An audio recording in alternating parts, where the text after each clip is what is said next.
Bueno, vamos entonces a empezar la clase de hoy correspondiente a las adenopatías. Como concepto, adenopatía es la enfermedad de los ganglios linfáticos. O sea, hoy por hoy esta terminología está un poco ya perimida en general cuando hablamos de ganglios linfáticos. La literatura actual se refiere más bien a nódulos y no tanto a ganglios. Y el concepto de adenopatía es más amplio aún porque hace referencia a lo que son las enfermedades de las glándulas en general. Entonces, en general, hoy por hoy se prefiere el término de linfoadenopatía, lo cual es más específico desde el punto de vista de lo que es la referencia a el nódulo o ganglio linfático. Y el otro concepto importante es el concepto de adenomegalia, que en realidad es un término semiológico y significa aumento de tamaño de una glándula. Linfoadenomegalia, aumento de tamaño de un nódulo o ganglio linfático.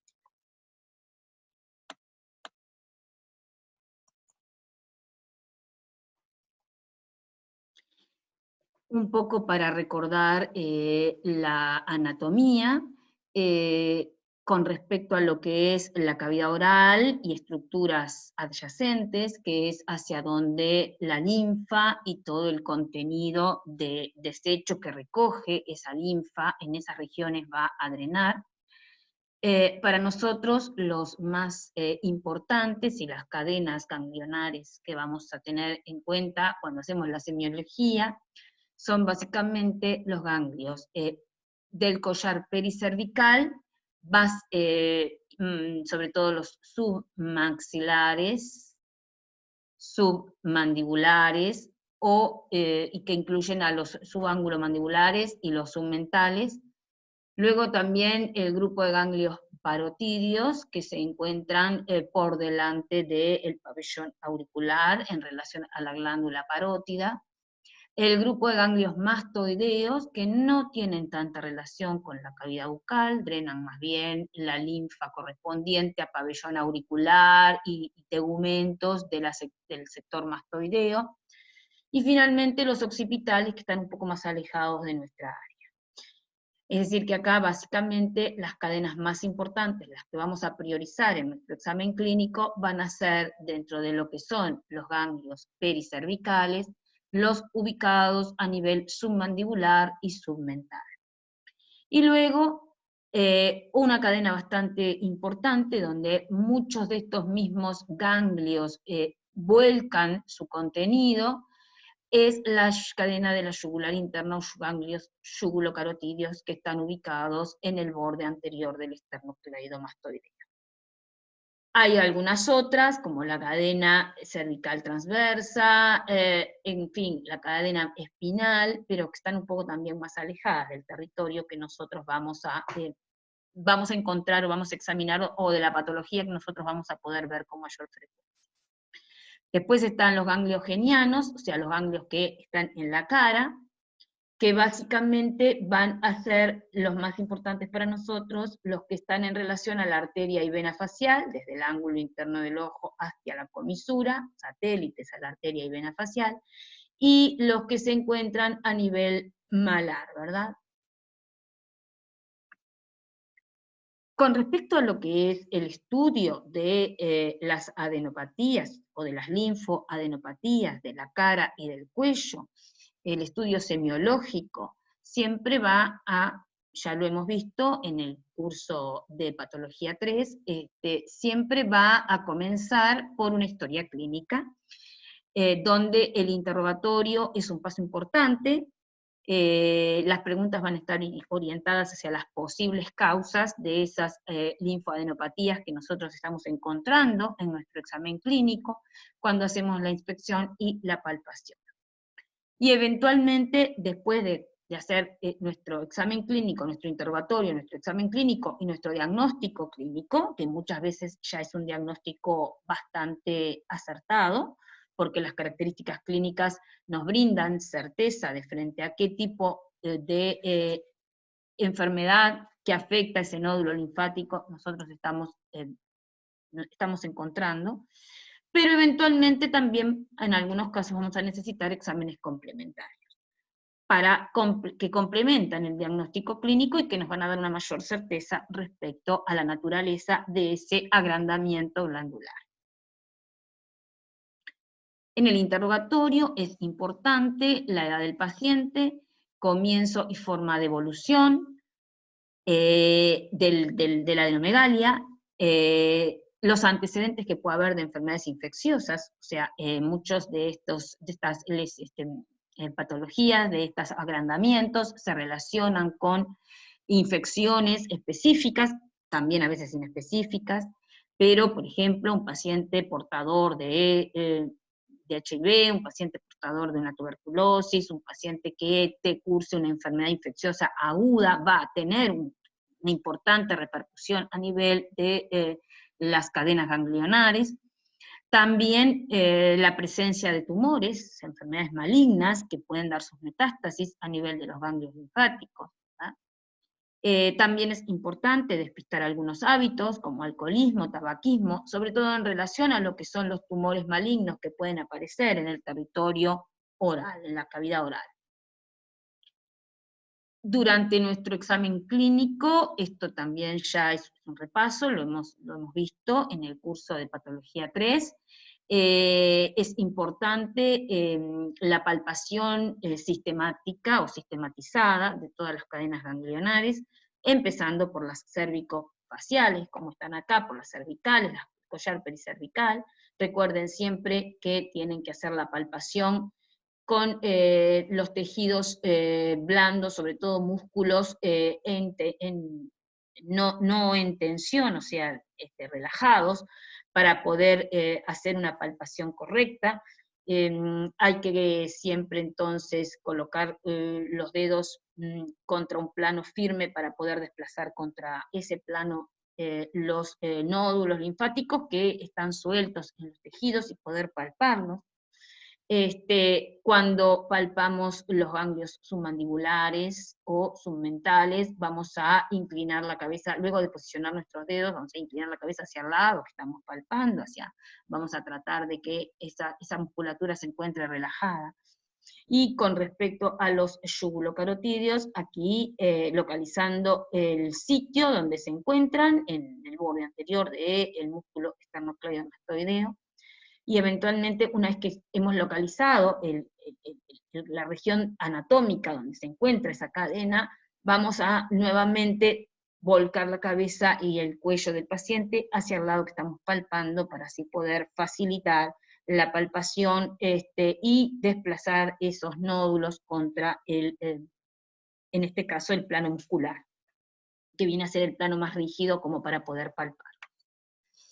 Importante la localización y el número de adenomegalias que nosotros encontramos, importante describirlas, si pertenecen a una única cadena, si pertenecen a más de una, si son unilaterales, si son bilaterales, si son, en cuanto al tamaño y a la forma, si son más o menos pequeñas, medio centímetro, 1 centímetro, si son mayores, si el tamaño es esférico, o más redondeado, que viene a ser lo que sería una forma más o menos dentro de la normalidad, o si esa forma es más irregular, si la consistencia es una consistencia blanda, si es firme, si es muy dura, muy pétrea, si hay dolor o no a la palpación o al desplazamiento, si también son móviles esos nódulos. En general, las cadenas y esos nódulos que forman parte de esas cadenas están sueltos dentro de los tejidos laxos, de los tejidos blandos, del tejido celular muchas veces, el tejido de relleno, y cuando no podemos desplazarlos, significa que están fijos. Eso es una adherencia de la cápsula del ganglio, del nódulo linfático, a alguno de los tejidos vecinos. Es importante esta característica para diferenciar la naturaleza de la posible naturaleza que tenga ese agrandamiento, esa adenomegalia. Las características de la piel que la recubre, si hay alteración de color, si está roja, si está caliente, si está ulcerada. Son en general cadenas bastante superficiales, por lo tanto muchas veces la piel puede verse comprometida. Eso es visible también, cuando debemos observar el compromiso, ¿no?, de la piel en relación a ese aumento de volumen que es una adenomegalia. Tendencia o no a reblandecerse, y por último si hay o no fístulas, y en el caso de que haya fístulas, ¿qué es lo que está expresando a través de esas fístulas? ¿Qué contenido, si hay algún contenido, qué tipo de contenido pueden tener esos aumentos de volumen? Cuando los exámenes clínicos, el interrogatorio y los exámenes clínicos no son suficientes, y muchas veces no tenemos una idea acabada de frente a qué tipo primero de estructura estamos, si es realmente o no un nódulo linfático, y después, más allá de que sepamos que es un nódulo linfático, o sospechemos que es un nódulo linfático, muchas veces podemos tener alguna duda con respecto a lo que es la naturaleza de esa lesión, sobre todo cuando son infecciosas. Entonces allí el hemograma, la velocidad de retrosedimentación,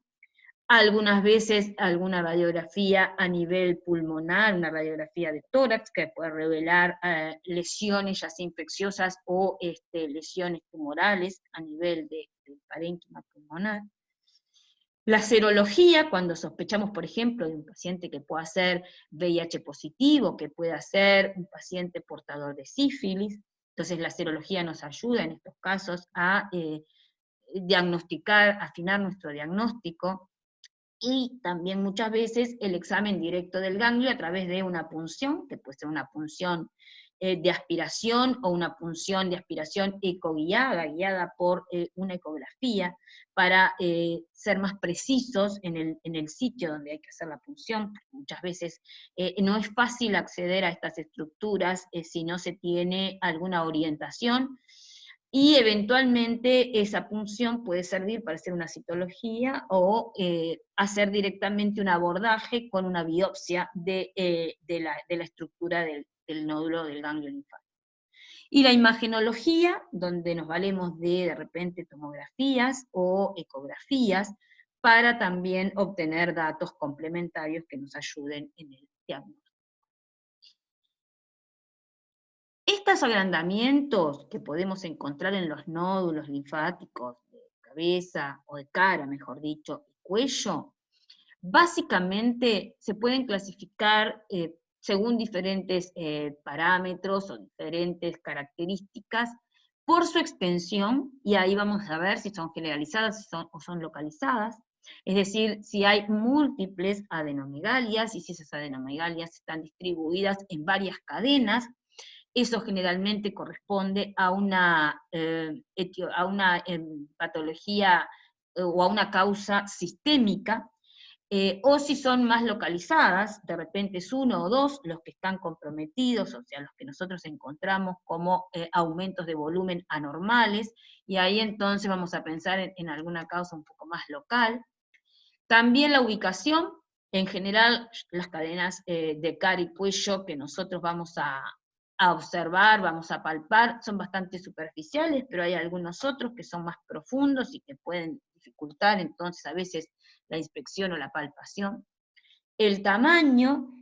a veces son pequeños, micro, no es por microadenopatías o que sean a nivel microscópico, sino que son no visibles clínicamente, es decir, uno encuentra el aumento de volumen cuando está haciendo el examen clínico del cuello, por ejemplo, o de la cadena pericervical, o palpando los tegumentos de la cara, y allí se encuentra con un aumento de volumen pequeño, relativamente pequeño, que puede corresponder a un nódulo linfático. Pero algunas veces adquieren tamaños grandes, más de 1 centímetro, centímetro y medio, 2 o más, y entonces clínicamente ya se hace visible el aumento de volumen. Por el número, ya dijimos que generalmente cuando hacemos la palpación, a ver si es un único nódulo que está aumentado de tamaño, o que ha cambiado sus características, o si son múltiples. Y básicamente nos vamos a regir o vamos a intentar, cuando palpamos aumentos de volumen en los nódulos linfáticos, por tratar de determinar la posible naturaleza o etiología, cuál sería la causa de ese aumento de volumen. Esas adenopatías o adenomegalias pueden ser de origen infeccioso, pueden ser malignas, relacionadas con tumores malignos, o pueden tener otros orígenes, es decir, no ser ni infecciosas ni ser tumorales. Y de acuerdo a esas causas, a esa naturaleza, muchas de ellas están relacionadas con patologías, con alteraciones que están fuera del ganglio linfático, o sea que no son propias del ganglio linfático, y decimos que presentan una puerta de entrada, que puede ser una lesión mucosa, que puede ser una lesión de piel, que puede ser una enfermedad sistémica, o es una patología propia del ganglio, no tiene otra, no está relacionada con alguna enfermedad que se encuentre fuera del sistema linfático, y decimos que son adenopatías sin puerta de entrada propias del ganglio linfático. De acuerdo entonces a estas características, a estos parámetros, la clasificación que se va a utilizar cuando hacemos nuestra semiología y nuestro diagnóstico clínico, van a ser en aquellas adenopatías que son infecciosas, que pueden ser agudas o crónicas, y que pueden ser específicas o no específicas.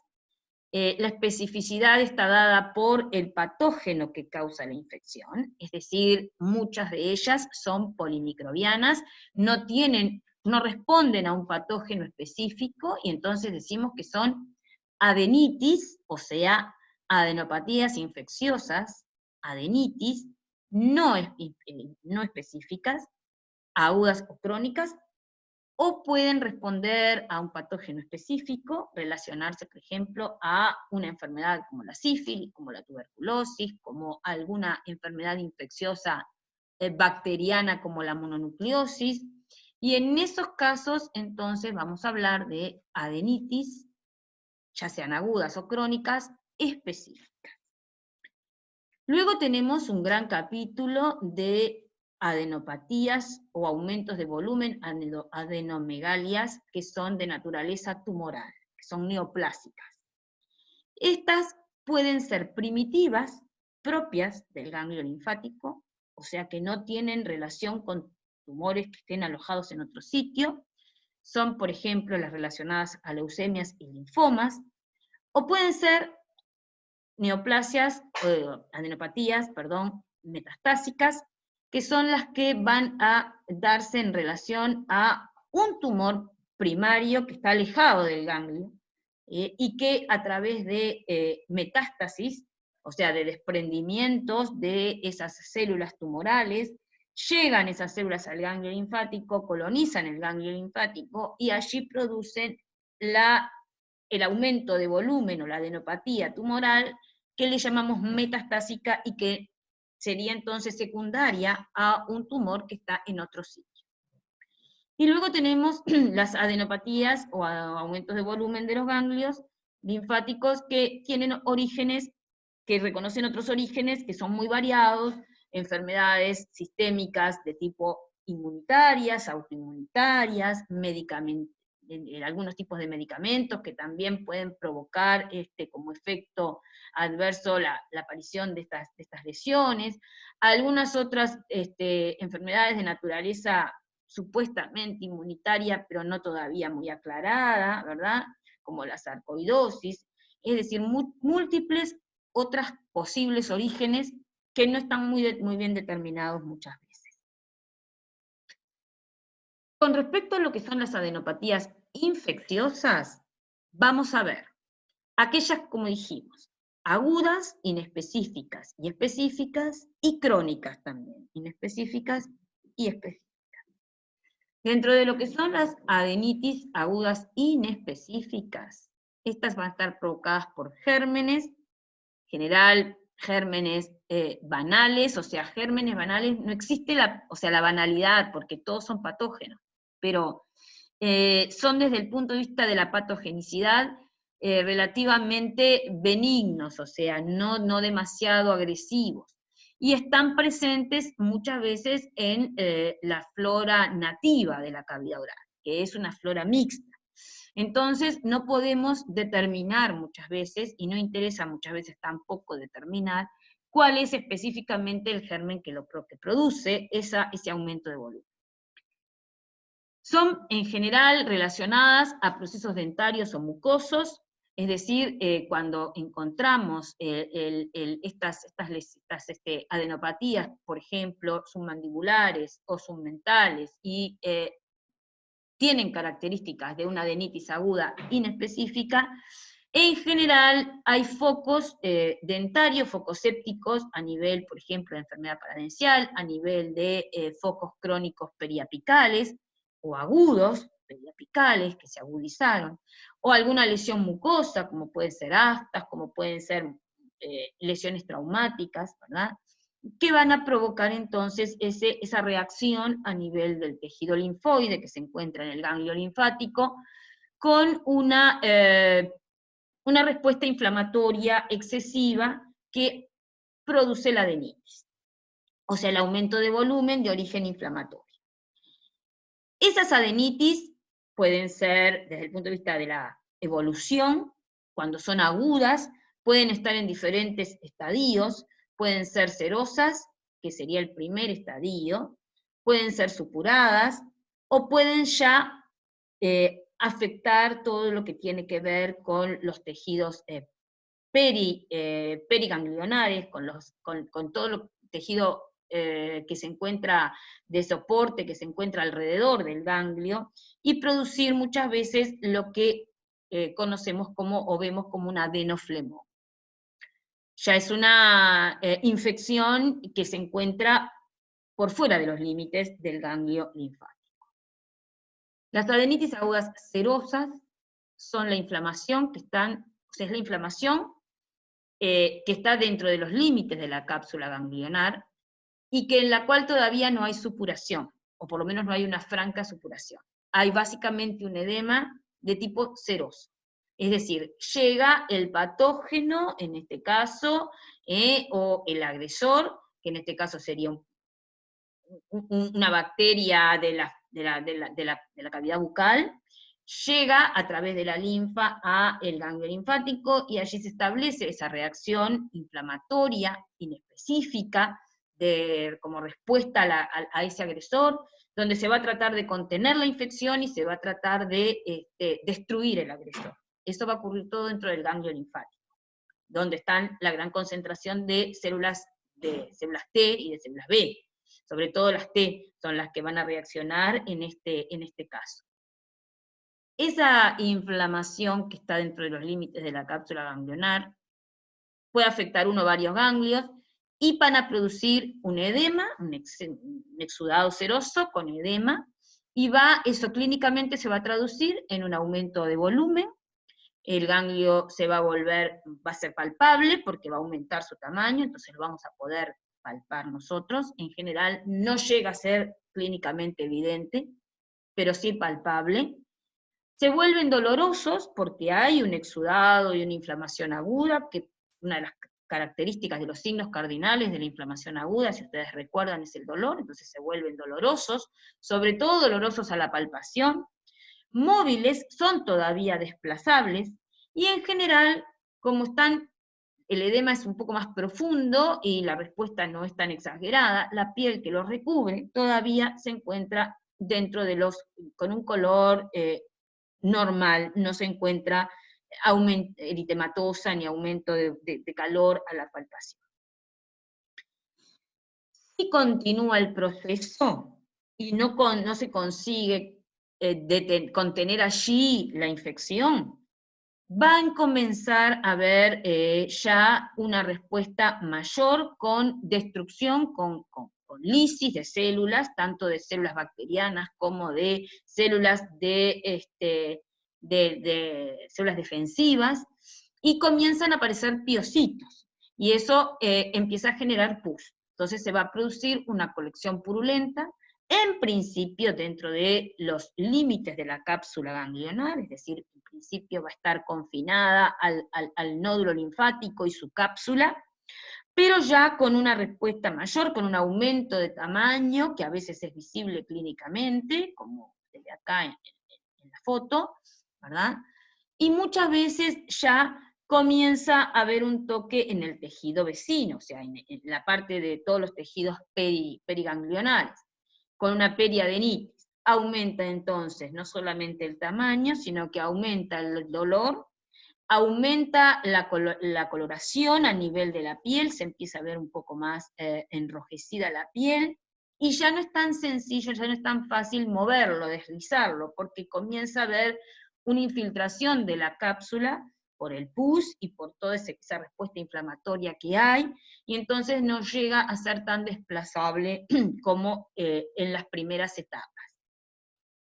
Si sigue, si continúa el proceso, puede empezar a observarse la fluctuación, característica de un proceso supurado agudo.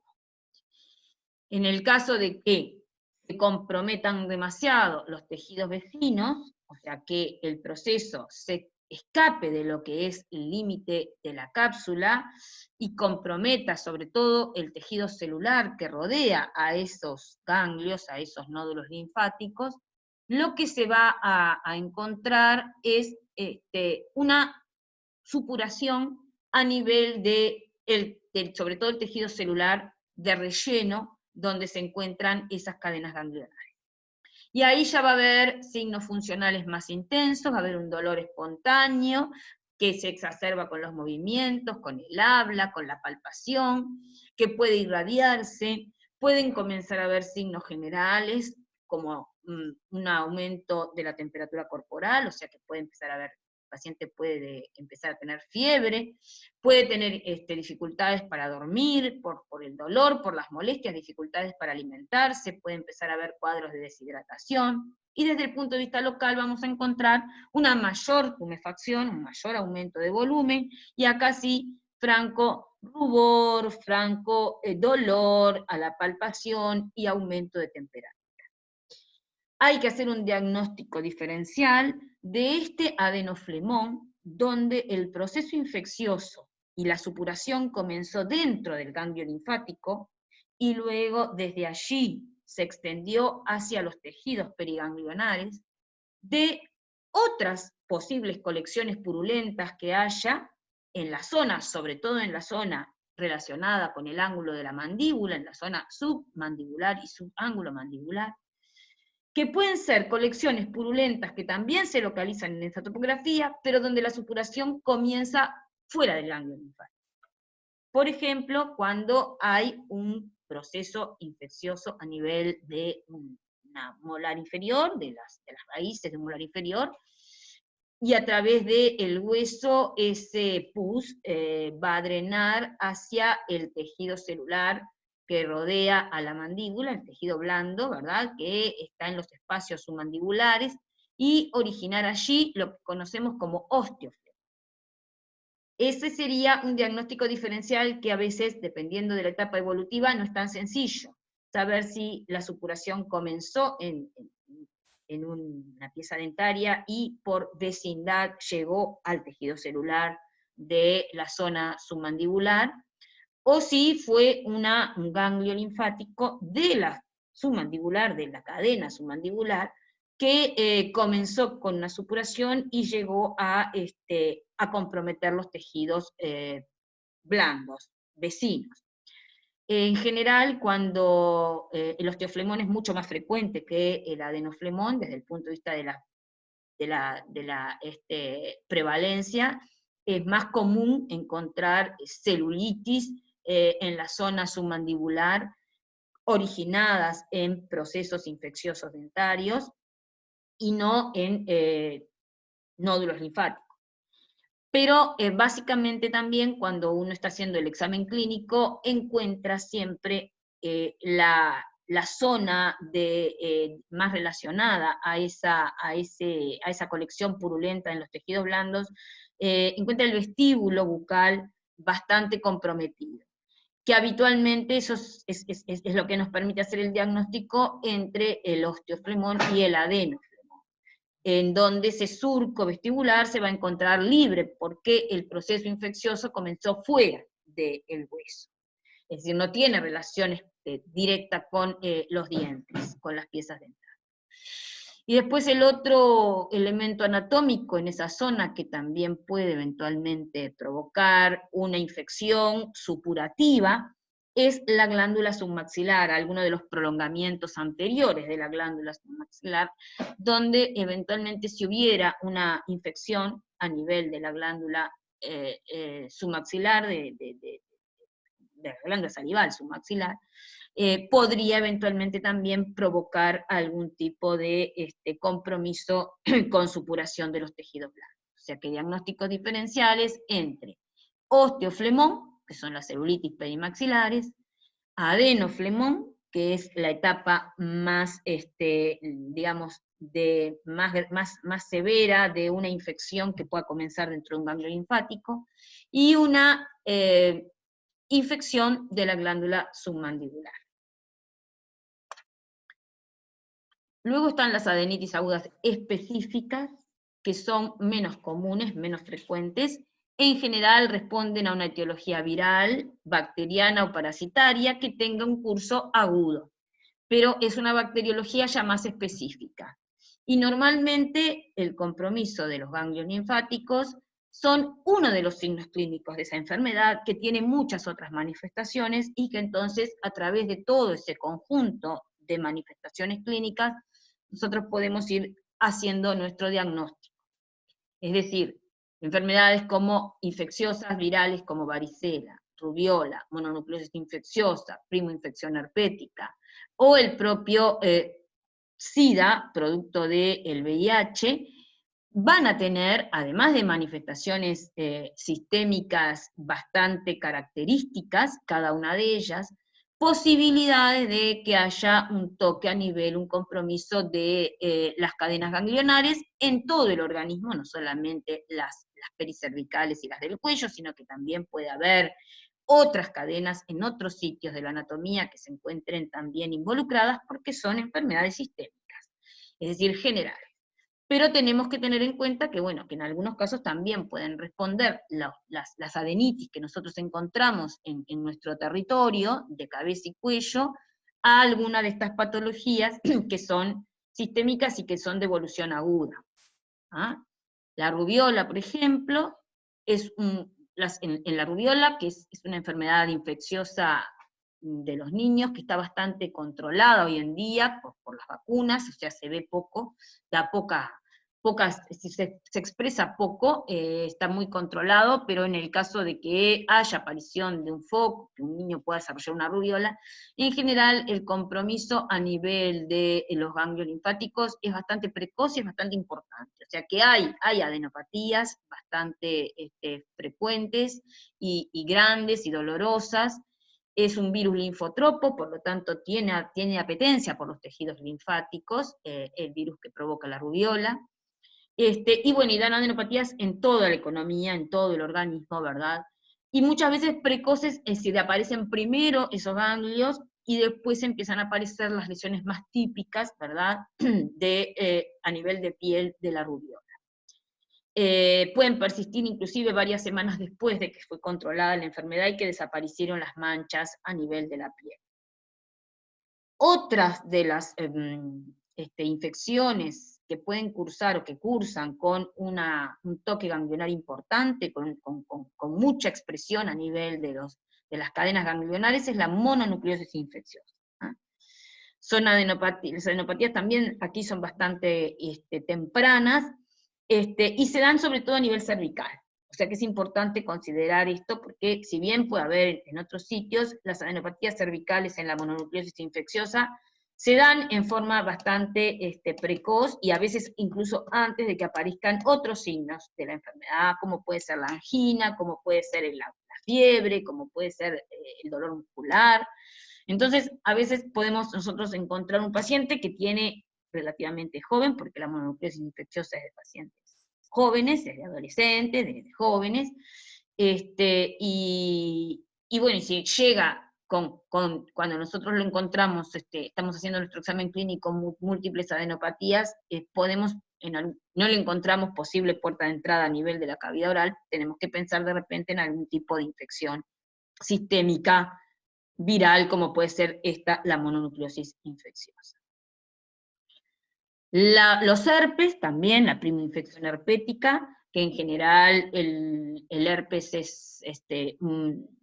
una enfermedad viral que se adquiere en los primeros años de vida. Muchas veces no da manifestaciones, pero cuando las da, va a provocar también múltiples adenopatías,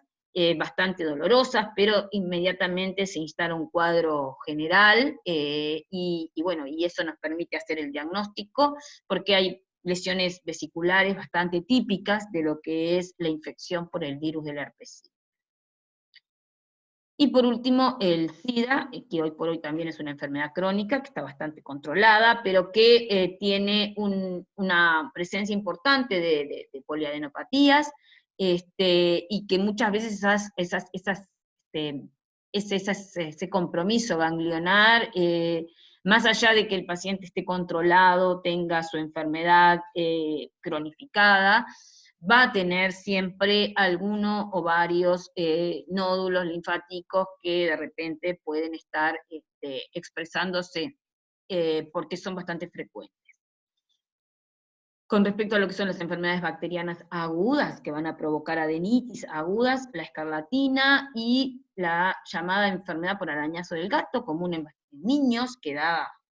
tienen gatos chicos, que juegan con los gatos, con los cachorritos de gato, con los gatos chicos, que el gato chico tiene en la posibilidad a través de las uñas y de la saliva, cuando araña y cuando juega, de producir esta enfermedad que se conoce como enfermedad por arañazo del gato, que está provocada por riquecias y que muchas veces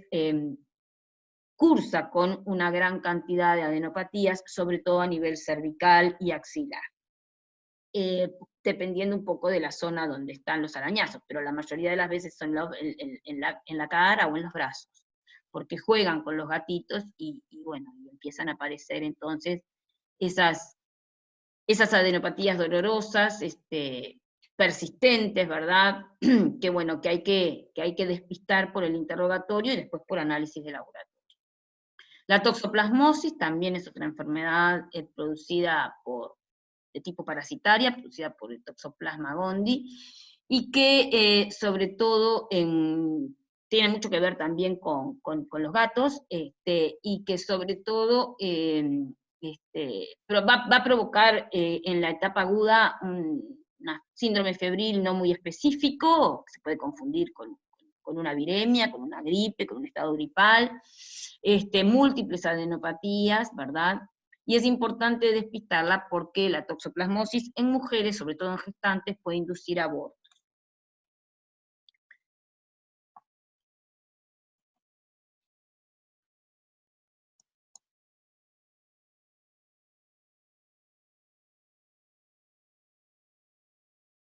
A ver si grabó algo esto.